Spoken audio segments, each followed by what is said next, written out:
Introduction. Demonolatry is one of the most controversial topics within esoteric and religious traditions. Often confused with Satanism or black magic practices, this tradition involves the veneration or worship of entities traditionally considered demonic. However, the popular view of demons is heavily influenced by Christian morality, and demonolatry often presents a very different perspective on the demonic figure. The history of demonolatry. The worship of entities considered demonic predates the advent of Abrahamic religions. Ancient civilizations such as the Sumerians, Babylonians, and Egyptians had gods and spirits that were later demonized by monotheistic religions. In the West, demonolatry began to gain notoriety in the Middle Ages, a period in which the Catholic Church classified all pagan deities as demons. Texts such as the Malleus Maleficarum, Hammer of Witches, reinforced the belief that those who dealt with such entities were involved in witchcraft and the worship of evil.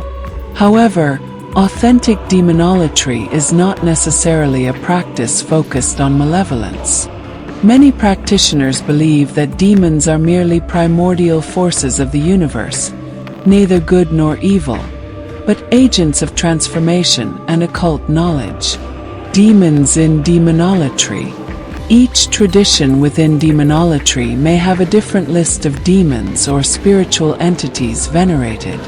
However, some figures frequently appear, such as a Lucifer, seen by many as the bearer of light and knowledge rather than as a malevolent being. A Belial, associated with independence and rebellion against oppressive systems. A Leviathan, a representation of primordial waters and the deep unconscious. Asmodeus, related to desire and human passions. A Lilith, frequently worshipped by those seeking liberation from social and patriarchal norms. Demonolatry can be either theistic or symbolic. In the theistic view, practitioners see demons as real and independent entities. In the symbolic perspective, demons are archetypes representing aspects of the human psyche and nature. Rituals and practices. Demonolatry rituals vary widely depending on the tradition followed by the practitioner. Some common practices include evocations and invocations, reciting chants and mantras to communicate with demonic entities.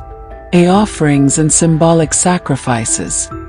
Some forms of demonolatry involve offerings such as incense, wine, black candles, and personal objects.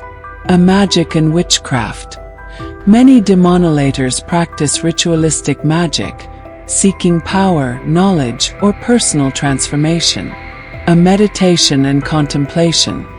In some branches, demonolatry approaches mystical practices, where practitioners seek a direct spiritual connection with demons through meditation.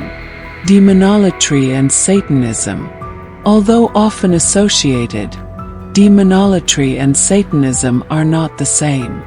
Modern Satanism, especially the Leviathan branch, does not consider demons to be real beings but rather representations of individualism and human freedom. In theistic demonolatry, demons are treated as genuine spiritual entities.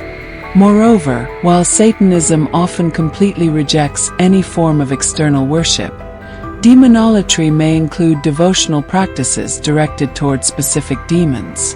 Demonolatry today. Today, demonolatry remains a marginalized practice but has a growing number of adherents. The Internet has facilitated the sharing of texts and rituals, leading to the emergence of organized groups and occult orders that study and practice demonic worship. There are online communities, forums, and social media networks where practitioners share their experiences, rituals, and knowledge. Some contemporary demonolatrous orders have structured philosophies, such as the Temple of Set and the House of Netjer, which reinterpret ancient deities as demonic forces of enlightenment and power. Many modern demonolators adopt a more psychological approach, viewing demons as internal archetypes that can aid in self-development and personal empowerment. Others, however, believe in the literal existence of these entities and establish spiritual pacts with them, seeking protection, knowledge, and influence over the material world. Additionally, there is a growing fusion between demonolatry and other esoteric practices such as chaos occultism, spiritual alchemy, and chaos magic. This leads to a more individualistic and experimental approach, where each practitioner develops their own form of worship without adhering to rigid dogmas. Demonolatry and contemporary society. Despite the modernization of demonolatry, society at large still views this practice with suspicion and fear. Many practitioners choose to keep their beliefs secret to avoid judgment and potential persecution. Prejudice against demonolatry largely stems from the historical association of demons with absolute evil. However, within esoteric communities, demonolatry is increasingly recognized as a legitimate form of spiritual pursuit, alongside traditions such as paganism, Wicca, and other forms of alternative spirituality. Conclusion: demonolatry is a complex spiritual practice that challenges traditional conceptions of good and evil. Although shrouded in mystery and controversy, this tradition has deep roots in history and human psychology.